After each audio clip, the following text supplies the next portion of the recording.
Hi friends, welcome to Sindhuja Vaishu kitchen. இன்னைக்கு நம்ம பார்க்க போறது சிம்பிளா கேரட் பீன்ஸ் பொரியல் தாங்க பார்க்க போறோம். இது அவ்வளோ டேஸ்டா இருக்குங்க. வாங்க எப்படி செய்யலான்னு பார்க்கலாம். அதுக்கு பேனை வச்சுக்கோங்க. 2 ஸ்பூன் எண்ணெய் சேர்த்துக்கலாங்க. எண்ணெய் சேர்த்த பிறகு 1/2 ஸ்பூன் கடுகு சேர்த்துக்கலாம். பாருங்க, கடுகு பொரியட்டும்.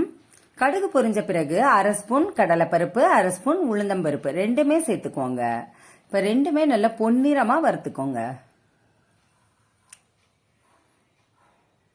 இப்போ இது கூடவே 10 சின்ன வெங்காயத்தை கட் பண்ணி வச்சிருக்கேங்க. அதுவும் சேர்த்துட்டு நல்லா வதக்கிக்கோங்க.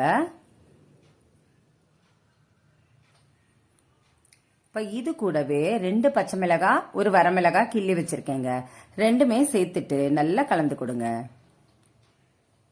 இப்போ இது கூடவே கொஞ்சமா கருவேப்பிலை இலைகளை சேர்த்துக்கலாம்.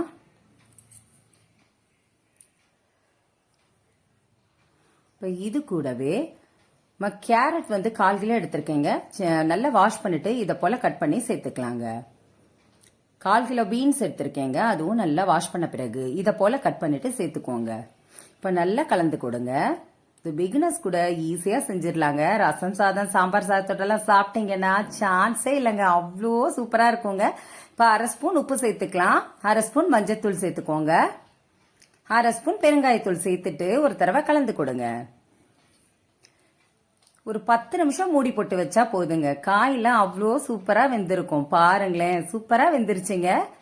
இப்போ ஒரு தடவை கலந்து விட்டுட்டு ஒரு மூடி தேங்காய் நான் துருவி வச்சிருக்கேங்க. அதை அப்படியே சேர்த்துக்கலாங்க. தேங்காய் சேர்த்த உடனே இதை போல நல்லா கலந்து கொடுங்க. இப்போ ஒரு கைப்பிடி கொத்தமல்லி இலைகளை அப்படி தூவி விடுங்க. அவ்வளோதாங்க. அவ்வளோ சூப்பரா ரெடி ஆயிடுச்சுங்க. ஒரு பவுல்ல மாத்திக்கலாங்க. கேரட் பீன்ஸ் பொரியல் ரெடி ஆயிடுச்சுங்க. உங்களுக்கு இந்த வீடியோ பிடிச்சிருந்தா சப்ஸ்கிரைப் பண்ணுங்க. பக்கத்துல